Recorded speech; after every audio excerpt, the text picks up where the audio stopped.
हमेशा सीखते रहो। एक बार एक गांव में दो आदमी ने ये फैसला किया कि वह शहर जाकर काम करेंगे और खुद को और अपने परिवार को कभी भी और कोई परेशानी का सामना करने नहीं देंगे। फिर दोनों आदमी शहर चले गए। शहर जाकर उन्होंने छोटा मोटा काम करना शुरू किया और साथ ही साथ दोनों ने पैसे बचाना भी शुरू कर दिया। कुछ वक्त के बाद दोनों ने अपना अपना व्यापार शुरू किया और अगले 2 साल में ही दोनों के व्यापार ने खूब अच्छी तरक्की कर ली। अपने व्यापार की तरक्की देखने के बाद पहले आदमी ने सोचा कि अब तो मेरा व्यापार चल पड़ा है, अब तो मुझे किसी बात की फ़िक्र करने की कोई ज़रूरत ही नहीं होगी। लेकिन जैसा उसने सोचा वैसा कुछ भी नहीं हुआ, बल्कि उसकी सोच से बिल्कुल विपरीत बाज़ार में उतार चढ़ाव की वजह से उसके व्यापार में उस साल उस आदमी का बहुत बड़ा नुकसान हुआ। अब तक जो आदमी आसमान में उड़ रहा था वो अचानक ज़मीन पर गिरा। वो ये देखकर हैरान हो गया कि आखिर उसका जो व्यापार अब तक इतना अच्छा चल रहा था उसमें आखिर इतना बड़ा नुकसान कैसे हुआ। आदमी ने उस कारण का पता लगाने की कोशिश की जिसकी वजह से उसके व्यापार को इतना बड़ा नुकसान उठाना पड़ा। इस सब के लिए उसने सबसे पहले दूसरे आदमी के व्यापार के बारे में पता लगाया जो उसी के साथ गांव से शहर आया था।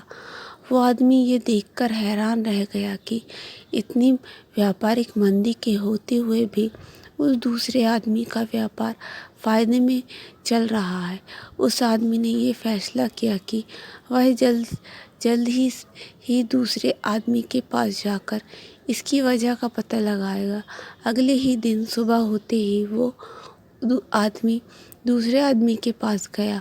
दूसरे आदमी ने उस आदमी का स्वागत बहुत ही इज्जत से किया, लेकिन जब दूसरे आदमी ने अपने दोस्त को परेशान देखा तो उसकी परेशानी की वजह पूछी। पहले आदमी रोते हुए बोला, भाई इस साल तो बाजार के इस उतार चढ़ाव के कारण मेरे व्यापार में बहुत ही बड़ा नुकसान हुआ, मेरा बहुत बड़ा घाटा हो गया। तुम बताओ, तुम भी तो इसी व्यापार में हो, तुमने ऐसा क्या किया कि इतने उतार चढ़ाव के बाद भी तुमने इतने फ़ायदे में हो। दूसरे आदमी ने जब ये सब सुना तब उसने कहा, दोस्त मैं तो बस सीखता हूँ अपनी गलतियों से भी और दूसरों की गलतियों से भी। कोई परेशानी मेरे सामने आती है तो उससे भी सीखता हूँ और दूसरे व्यापारी को भी देखता हूँ, उनकी परेशानियों का सामना करते हुए उससे भी सीखता हूँ। इसलिए जब मेरे सामने वैसी ही परेशानी आती है तब मुझे पता होता है कि मुझे इसका सामना कैसे करना है। बस ये सीखने की प्रवृत्ति ही है जो मुझे और मेरे व्यापार को सफल बना रही है। दूसरे आदमी की बात सुनकर उस आदमी को अपनी गलती का एहसास हुआ।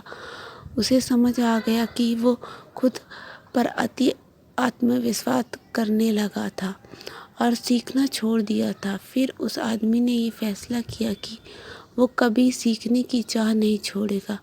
कुछ वक्त बाद उस आदमी के व्यापार में मुनाफा होने लगा और वो तरक्की की सीढ़ी चढ़ने लगा।